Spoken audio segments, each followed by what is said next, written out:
दिल्ली में आज बिहार का दिन था। एक तरफ नीतीश कुमार राज्यसभा का शपथ ले रहे थे, दूसरी तरफ बिहार से ही हरिवंश ने भी राज्यसभा की शपथ ली।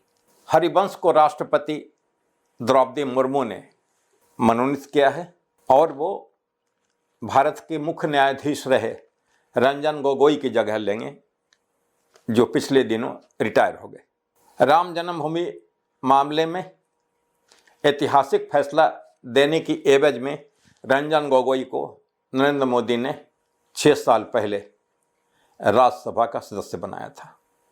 रंजन गोगोई ने इन बीते 6 सालों में न तो कोई सवाल पूछे, चाहे वो लिखित हो या मौखिक हो, और न ही किसी बड़ी बहस में उन्होंने पार्टिसिपेट ही किया। उनका पूरे 6 साल का काम या कार्यकाल बस ब्लैंक रहा, उन्होंने कुछ भी नहीं किया। और वैसे भी उनके खिलाफ जब उन्होंने शपथ लिया तो काफ़ी उनको विरोध का सामना करना पड़ा, विपक्ष ने उनको हुट आउट किया। हरिवंश को जनता दल यू ने 2014 में राज्यसभा भेजा था और दूसरी बार 2020 में फिर से भेजा। 2018 में हरिवंश को राज्यसभा का उपसभापति डेप्यूटी चेयरमैन बनाया गया और वो बीते सप्ताह तक वो डिप्टी चेयरमैन के पद पर बने रहे। उनका कार्यकाल पिछले सप्ताह समाप्त हो गया। लेकिन डिप्टी चेयरमैन के रूप में हरिवंश की जो भूमिका रही वो काफ़ी विवादास्पद रही। उन्होंने भारतीय जनता पार्टी और एनडीए के तमाम एजेंडा को पूरा किया, उत्साह दिखाया, और उन पर आरोप है कि विपक्ष का आरोप है उनके ऊपर कि उन्होंने विपक्ष की आवाज दबाई। हरिवंश पेशे से पत्रकार रहे हैं और नीतीश कुमार ने उन्हें 10 साल पहले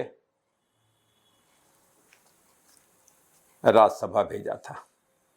लेकिन इस बार उनका टिकट कट गया क्योंकि बिहार में जेडीयू की तरफ से सिर्फ और सिर्फ 2 ही सीटें थी। एक सीट खुद नीतीश कुमार के हिस्से में गया और दूसरा सीट कर्पूरी ठाकुर के बेटे रामनाथ ठाकुर के हिस्से में गया। लिहाजा उनके लिए कोई जगह नहीं बची थी। तो चूंकि उन्होंने एनडीए और बीजेपी की ढेर सारी सेवा की, लिहाजा उन्हें पुरस्कार स्वरूप राज्यसभा में राष्ट्रपति के तरफ से मनोनीत किया गया। उन्होंने भी आज ही शपथ ली।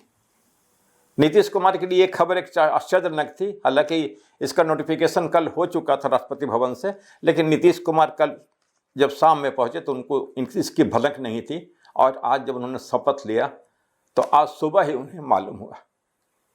दोनों ने आज ही शपथ ली।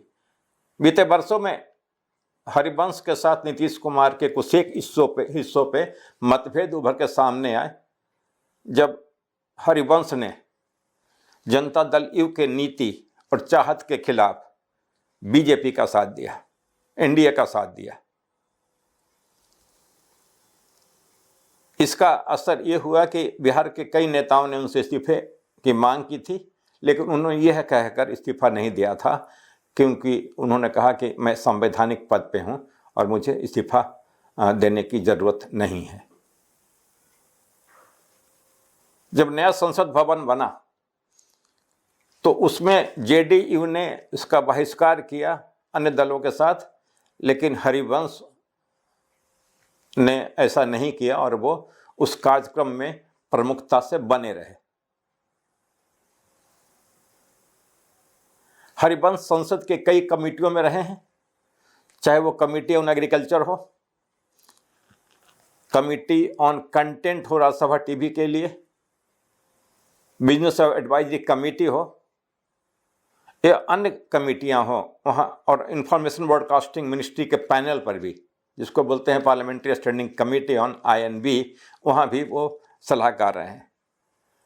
उनकी ये भूमिका रही है, लेकिन उन्होंने बीते 10 सालों में काफ़ी सक्रिय भूमिका निभाई है और इस सारी भूमिका बीजेपी के स्ट्रेटजी के तहत निभाई गई है और बीजेपी जैसा चाहती रही वैसा हरिवंश करते रहे। अगर हरिवंश को राष्ट्रपति ने मनोनीत किया है, या राष्ट्रपति के मनोनीत किए जाने के पीछे जो कहानी है वो ये है कि हरिवंश ने अपनी पूरी लॉयल्टी बीजेपी के प्रति न्यौछावर कर दी थी। वो बीजेपी के तमाम एजेंडा मानने को मजबूर थे, और मजबूर ही नहीं, उन्होंने उन एजेंडों को उत्साहपूर्वक पूरा किया। उसका परिणाम यह हो कि उन्हें पुरस्कार स्वरूप आज राज्यसभा में मनोनीत कर दिया गया है। बहुत शुक्रिया आपका। मैं हूं राजीव रंजन नाग और आप देख रहे हैं न्यूज ट्रैक 24x7। हमारे चैनल को सब्सक्राइब करिए, शेयर करिए। बहुत शुक्रिया आपका।